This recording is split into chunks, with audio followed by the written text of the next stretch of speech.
Chapter 16, Fire Protection Systems. 1. Briefly describe the components of a thermal switch fire detection system. Temperature-sensitive switches that complete a circuit at a specific temperature and trigger a warning. 2. Are thermal switches wired in series or in parallel with each other? Parallel. 3. How are the detector units in a double-loop fan-wall system wired? In parallel between two complete loops of wiring. 4. In what way is a thermocouple fire warning system different from a thermal switch system? Thermocouple systems are sensitive to the rate of temperature change. However, thermal switches systems respond to a specific temperature value. 5. Briefly describe the components of a Kitty continuous loop fire detection system. A Kitty system has an Inconel loop whose resistance changes with temperature. 6. Briefly describe the components and operation of a Lindbergh fire detection system. A stainless steel tube contains an inert gas and a discrete material that absorbs some of the gas. When the tube heats up, some gas is released, raising the temperature in the tube, which activates a pressure switch. 7. Describe the process or mechanism by which a photoelectric smoke detector generates a warning of a possible fire.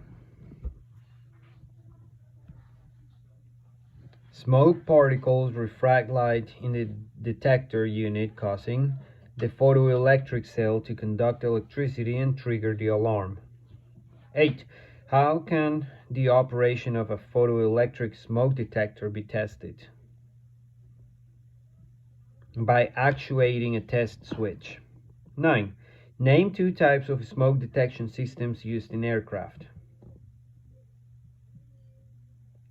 Light refraction, photoelectric types, and ionization types. 10. What are the usual locations where a carbon monoxide detector would be installed? In an aircraft cockpit or cabin. 11.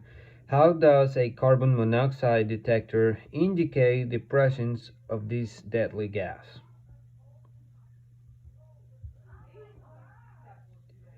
The tan spot on, the detector turns gray or black. 12. What are the possible effects of kinks and sharp bends in the sensing element of a warning system? False fire warnings caused by short circuits. 13. How is a Freon container checked for proper pressure?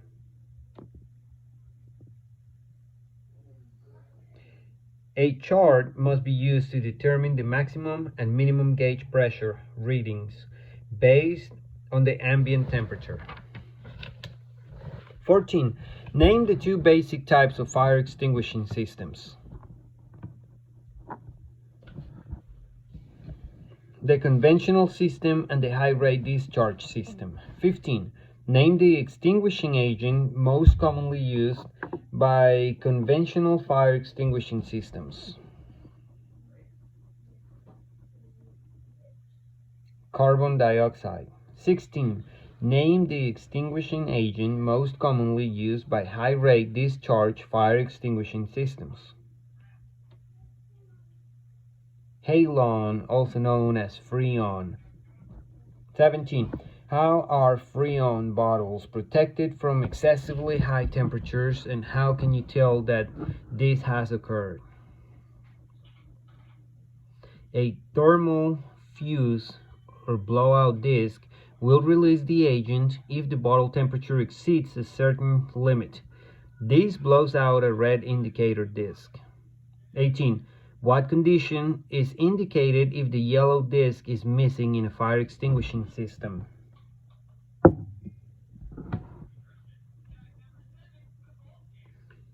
It indicates that the system has been discharged normally. 19. Describe the mechanism by which a Freon bottle is discharged.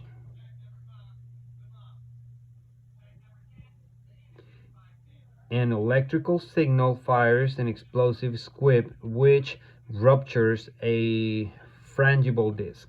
20. How is the service life of a discharge cartridge calculated? From the date stamped on the cartridge by the manufacturer.